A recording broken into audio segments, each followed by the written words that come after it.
Hello my beautiful friends, Zoe here. I hope you're having an amazing day. Today I'm going to be sharing with you a powerful shift that I've just made in the area of self-worth, love, self-acceptance, and self-love. So without further ado, let's get started.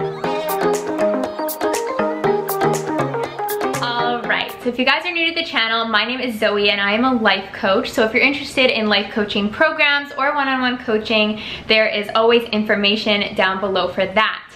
And today I'm going to be talking to you about how I made a huge transformational shift in my life.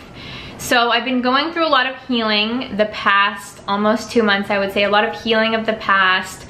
I have been intending for a lot of healing around the area of self-worth, and I've been calling in abundance, I've been calling in love, I've been calling in joy, and these are all different in all different areas of my life. So a mantra that I've really taken on in the past year is more fun, more freedom, more finances.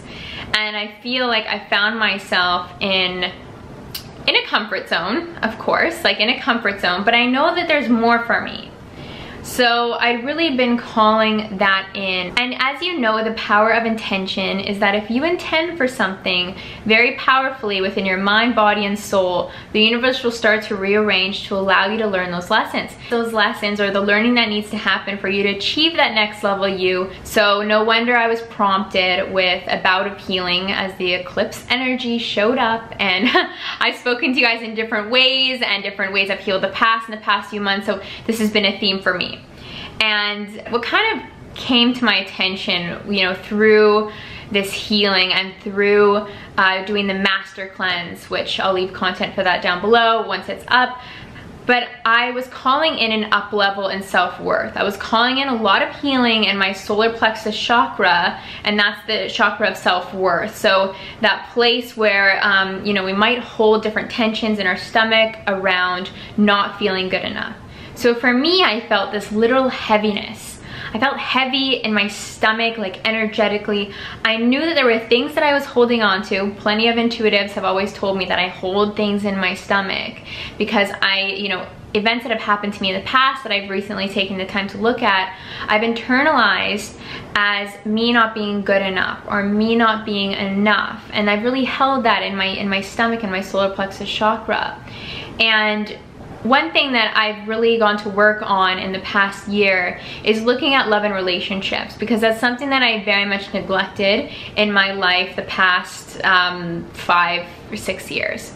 And I've been doing a lot of reflection on that, as you know, to bring love into my life or to manifest the version of myself that has love in her life, I really have to make a shift in my identity. Because the last time in my life when I had a functional relationship was almost a decade ago. I got myself into a toxic abusive relationship chapter for about 1.5 years, but that wasn't a functional relationship in the slightest bit. I've also dated, and I've shared a lot of that with you in my Why Am I Still Single series, so I'll leave that down below if you're curious more on dating and healing these things from the past. But this is all related. Because as I started to look at this area of my life, I found that, you know, I've always wondered or always thought about who my person is or when are they going to show up. It's very much like something that runs on the back burner, but it's something that I visit every day in my thoughts. Every day in my thoughts, I visit, you know, certain people that I might have dated, certain experiences that I had. I'm like, you know, why didn't that ever work out? Like, why didn't we grow together? Why did we grow apart? As I've prompted myself to look more in the aspect of love and relationships, you see, I've started to focus more on, you know, the not so good things of like, why wasn't I enough for that situation? Why didn't that work out? You know, what did I do to have that happen? So I was looking at this from a way of like the world or the universe is happening against me or happening to me versus the universe is happening for me. And I know better. I know the universe is always happening for us, but like I said, sometimes these things are running on autopilot in the back of my mind. Like I said, I wondered, do I have some type of obsessive thinking around where is my person, who is my person, when is the one gonna come into my life, what is that gonna look like for me? part of me wondered, I'm like, maybe it's my biology, like maybe it's my hormones, like where I'm at in my life, my age, maybe I'm naturally instinctively thinking about settling down, nesting a little bit more. But I know myself, and I also know I'm like an adventurer, and I have so much that I want to do and accomplish. And when I actually think about settling down and getting married and having children right now, that's not aligned for me. So I'm like, why do I constantly visit these thoughts? And over the past few months of healing, like past 2 months that I've really done a lot of healing in the past, I found myself wondering, where's my person? I would love to talk to my person about this. I would love to attract someone into my life that I could talk to about these things, that we could heal together. And like, why don't I have that? Why didn't these things these relationships that I might have had in the past, why didn't anything result in this person that I've always been like yearning for, calling in? And then, you know, I shift and I think about my present reality and how I'm going to school now. I have my coaching practice.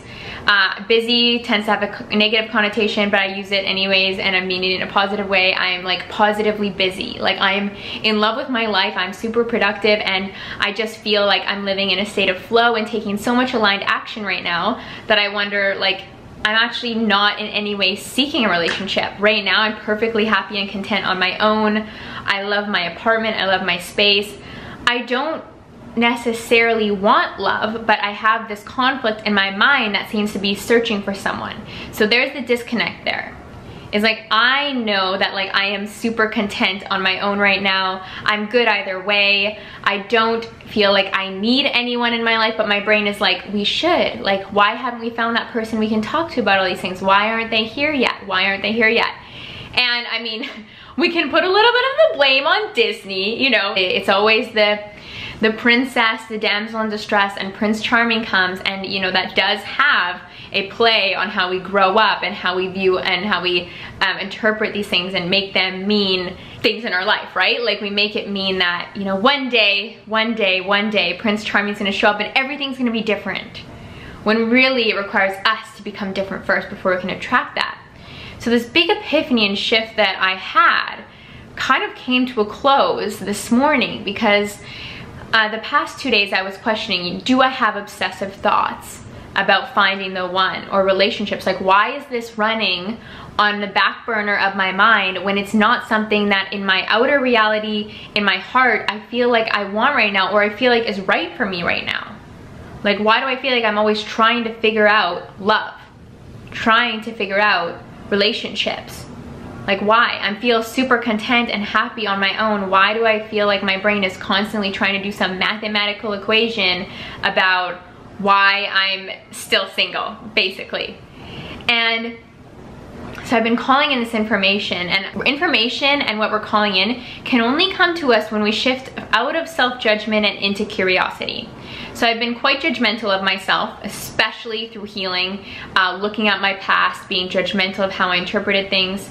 Not negative towards myself, but just like having a difficult time accepting everything that was coming up from the subconscious. So a hard time accepting myself. And I spoke to you guys about that in, you know, what your skin is communicating to you, because my skin started to manifest breakouts and things because I was resisting accepting myself. I was judging myself. We cannot accept if we're in judgment.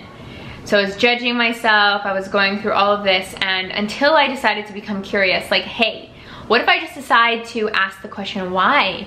Why is this on autopilot in my mind? Why is this somewhere that my thoughts go at least once a day?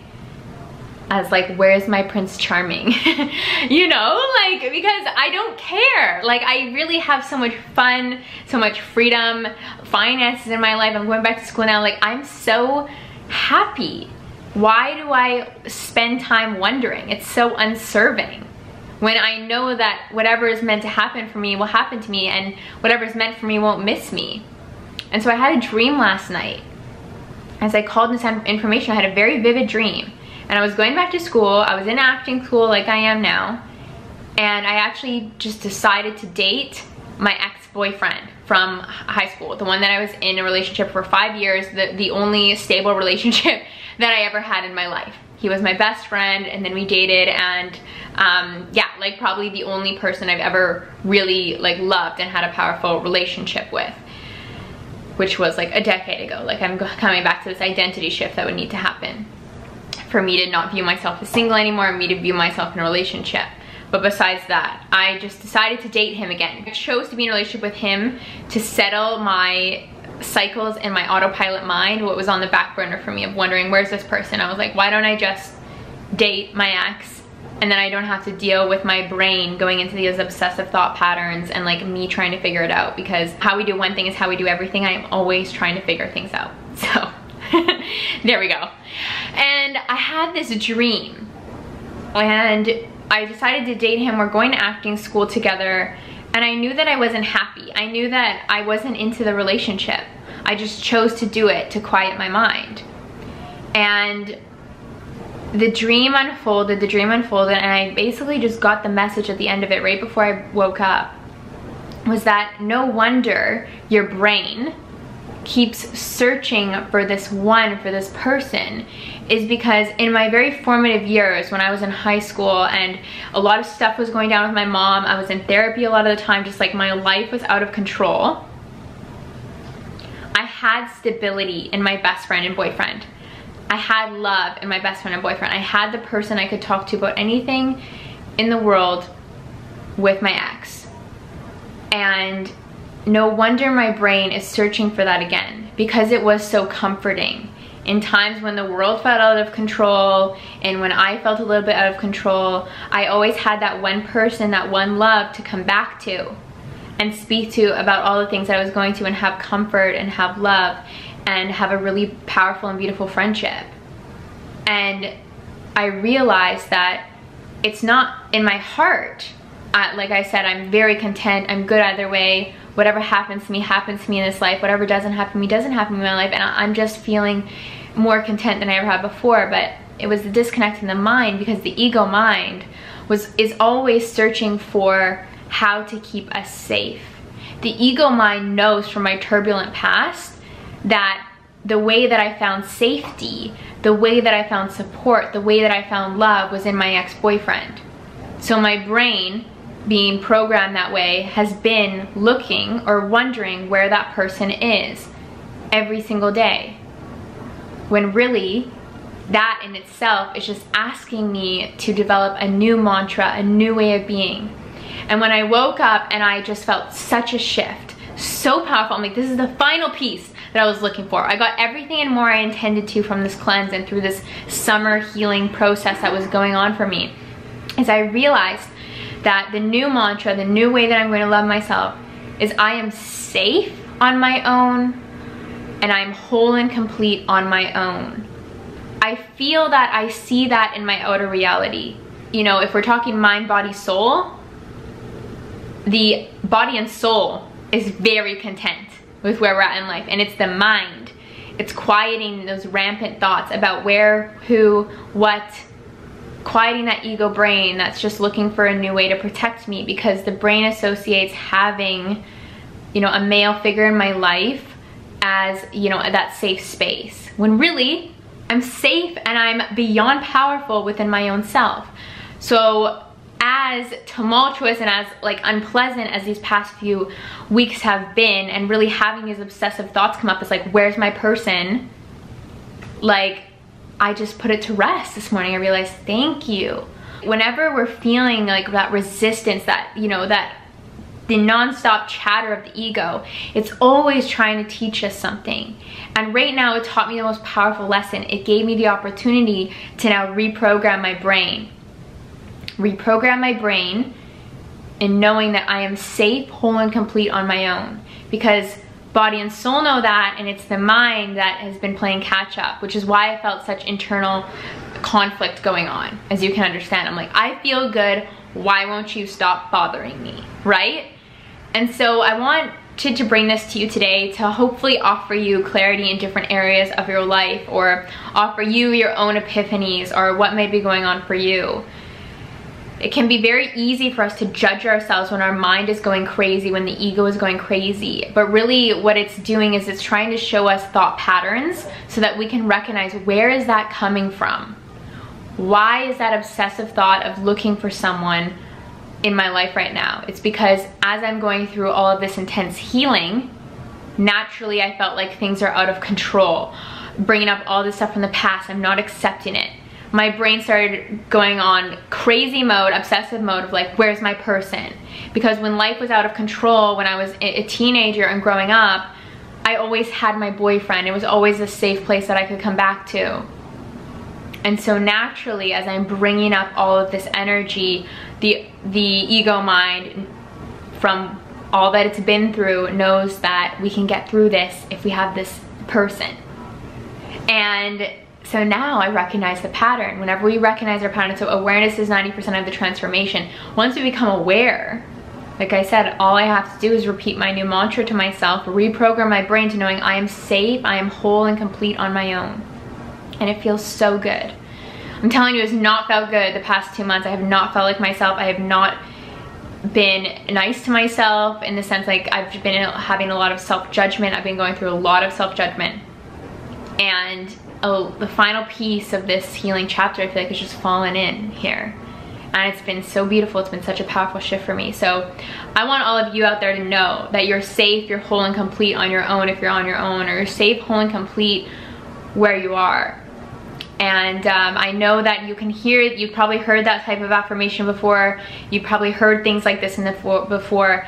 But really what it does take is for you to open up and become curious about yourself, to move out of that place of self-judgment and into that place of self-love. And how can I grow from this? How can I evolve from this? So yeah, I'll leave you with that today. Thank you so much for tuning in. If you guys are interested in life coaching, either programs or one-on-one, all of the information is down below. I'm here for you, I love you, and I'll see you again in my next video. Bye!